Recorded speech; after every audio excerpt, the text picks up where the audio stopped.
History remembers kings, wars, and victories. But there are moments history tried to bury.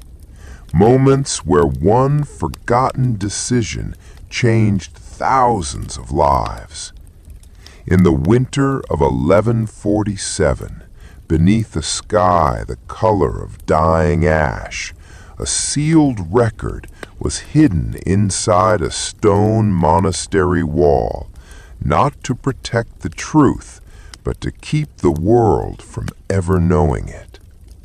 The record spoke of a man who was never crowned, a promise that was never fulfilled, and a future that was deliberately erased. This is not the story of how an empire was built. This is the story of what history chose to leave unfinished. Elric Vale woke before dawn, as he always did, long before the roosters and the riverboats. His cottage sat near the eastern ridge, where the land dipped into fog-heavy lowlands. The roof groaned when the wind shifted, and the walls smelled faintly of ash and damp wood. He did not stir at the sound of boots outside. He counted them. 1, 2, pause, 3. Soldiers. They had arrived 3 nights ago under the pretense of census and protection. Official banners bore the seal of the crown, a crowned hawk clutching a scroll, but their armor told a different story. Scratched, repaired, unrested. Men preparing for something unfinished. Elric remained still until the steps passed. Only then did he rise, moving carefully, as though the floor itself might betray him. On the table lay a bundle of parchment wrapped in linen. He did not touch it yet. Instead, he looked at the wall. There was a mark there, barely visible unless the light struck it correctly. A shallow notch carved years ago by his father. A reminder.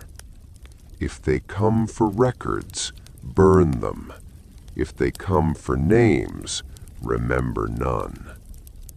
Elric had learned to read at 14, taught by a traveling monk who spoke little and observed everything.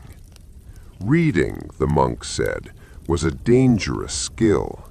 Writing was worse. Elric had mastered both.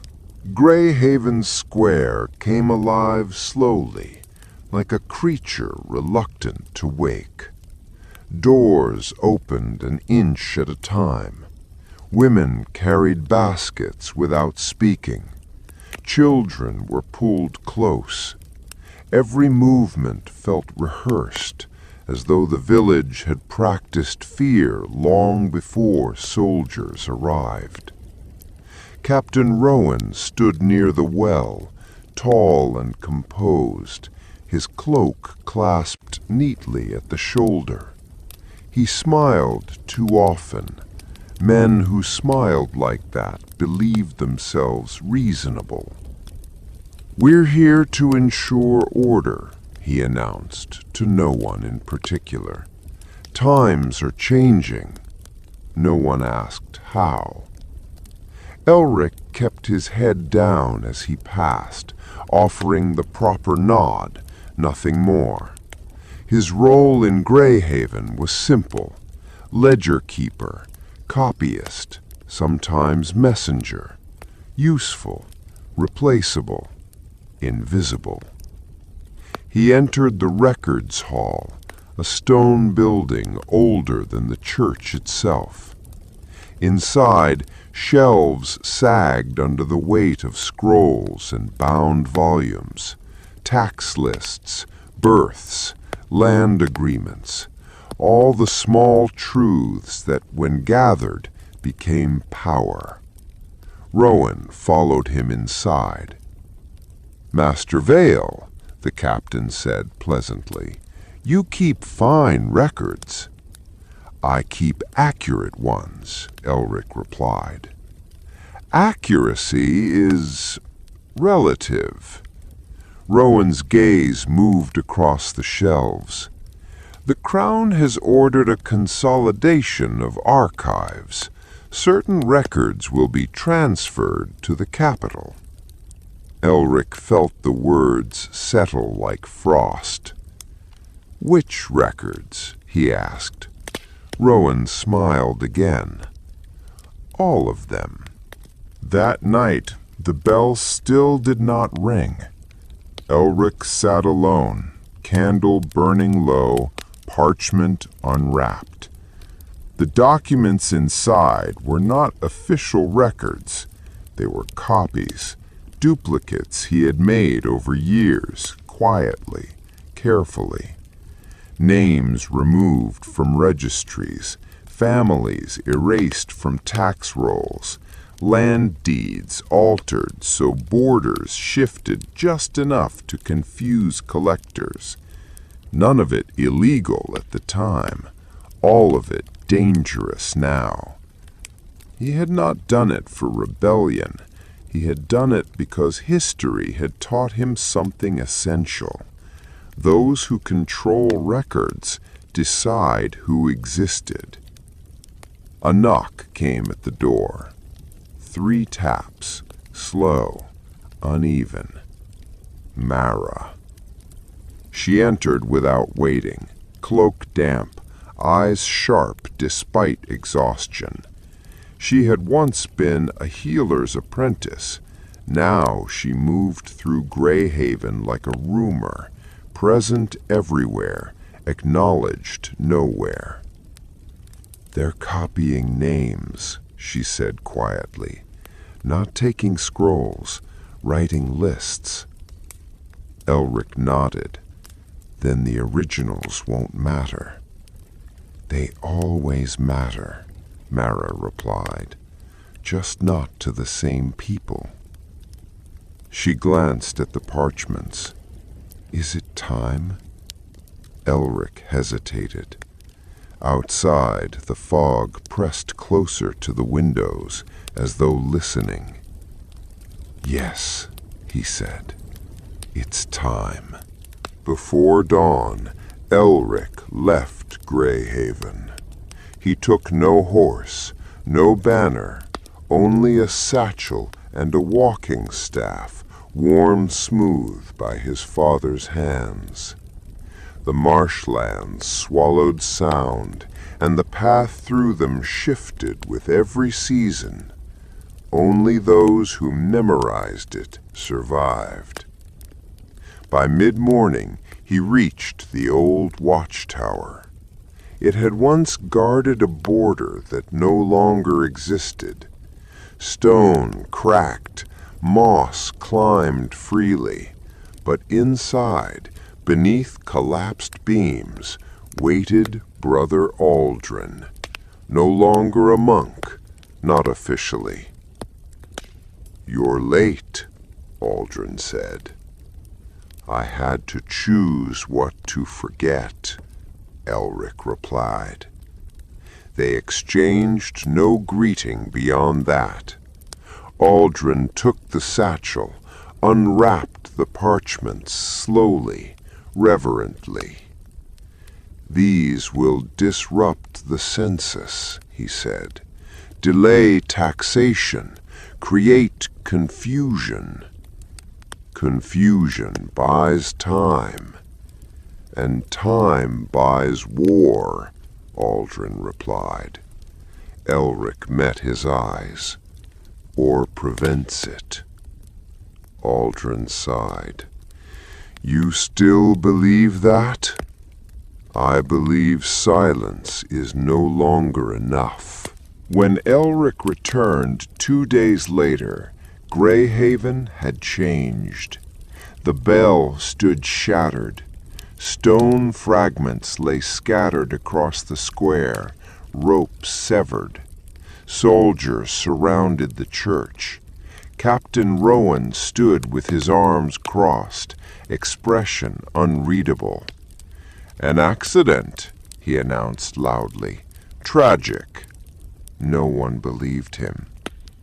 Elric felt something tighten in his chest, not fear, but recognition. History had begun to move. Rowan's gaze found him instantly. "Master Vale," he said, "we were just discussing you." Elric inclined his head. "I hope favorably." "For now," Rowan replied. "You see, records have gone missing." A pause. "And when records disappear," Rowan continued softly, "people do too." The fog rolled in again, thicker than before. Elric said nothing, because he understood now. Greyhaven's silence was over, and history had noticed. By mid-morning, the monastery no longer felt like a sanctuary. The wind had shifted, carrying with it a sharp cold from the sea below the cliffs.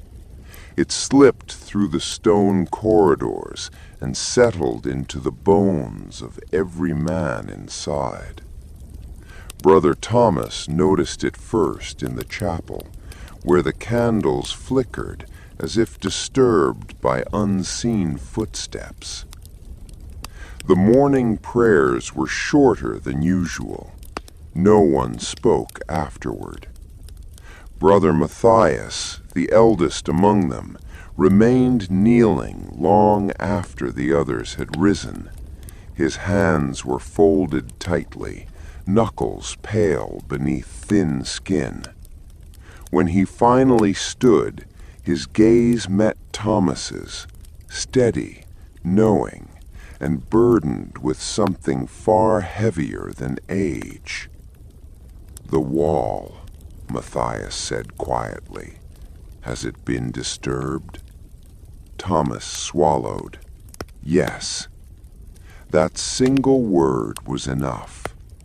They walked together through the eastern corridor, past faded frescoes whose colors had long surrendered to time. At the end of the hall stood the stone recess, an ordinary section of wall to anyone who did not know where to look. Matthias pressed his palm against the stone. "It was never meant to be opened again," he said. "But someone tried," Thomas replied. "Yes," Matthias said, "and now the past has remembered us." The record had been sealed nearly 60 years earlier, during a winter far bloodier than this one. Thomas had been a child then, newly brought to the monastery, unaware that he had arrived on the same night the truth was buried. Only 3 men alive knew what lay within that wall. Now, one of them was dead. Brother Anselm's body had been found at dawn, slumped near the bell tower, his neck bent at an unnatural angle. There were no signs of struggle, no blood, only his eyes, open, fixed, as if death had arrived without warning. The official explanation would be a fall, but the silence surrounding his death said otherwise. In the scriptorium, Thomas sat before a blank sheet of parchment. The quill in his hand hovered, unmoving. He had been trained to write with precision, to record births, harvests, prayers, and names destined to fade. This, whatever this was, could not be recorded. Across the room, Brother Elias worked methodically, grinding ink as if nothing had changed. His calm was unsettling. "You don't feel it?" Thomas finally asked. Elias did not look up. "Feel what?" That everything is about to unravel? Elias paused, then met Thomas's eyes. Everything has been unraveling for decades.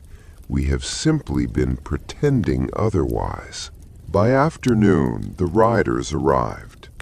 They did not announce themselves with banners or horns, just the sound of hooves against stone and the unmistakable clink of armor beneath cloaks. From the watchtower, Thomas counted 6 men, all armed, all disciplined. They wore no royal colors. That was the most alarming part. Matthias received them at the gate. The leader removed his hood, revealing a man in his early 40s, his face marked by old scars and newer resolve. His eyes scanned the monastery with the familiarity of someone who had studied it long before arriving. "We seek shelter," the man said, "and answers." Matthias inclined his head. "You may have the first. The second depends on the questions you ask." The man smiled faintly. "Then we are in agreement." They were given bread, water, and a place near the hearth, but no amount of hospitality could disguise the tension that thickened the air. Thomas noticed how the leader's gaze lingered on the walls, the doors, the monks themselves. He was not searching blindly, he was confirming. Later, as dusk fell, the man approached Thomas in the cloister. "You write," he said. "Yes?" "Good. Then you understand the weight of words." Thomas nodded cautiously. The man leaned closer. "Tell me, how many lies can a monastery hold before stone begins to crack?" Thomas said nothing. The man straightened. "I will ask again tomorrow." That night, Matthias summoned Thomas and Elias to the lower chamber. The chamber had no windows. Only one lamp burned, casting long shadows across the walls. Matthias unlocked a chest none of them pretended not to recognize. Inside lay a smaller parchment, edges frayed, ink faded, but legible. "The copy," Matthias said, "not the original. The original never leaves the wall." Thomas took the parchment with trembling hands. He read, and with each line, the world he knew fractured further.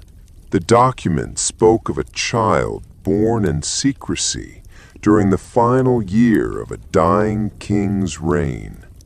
A child whose bloodline, if revealed, would have undone treaties, alliances, entire kingdoms. The child had not been killed.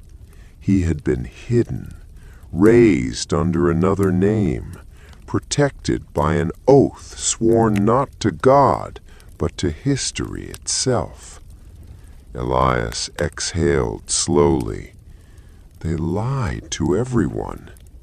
"Yes," Matthias said, "and in doing so they spared thousands of lives." Thomas looked up. "Or delayed the cost."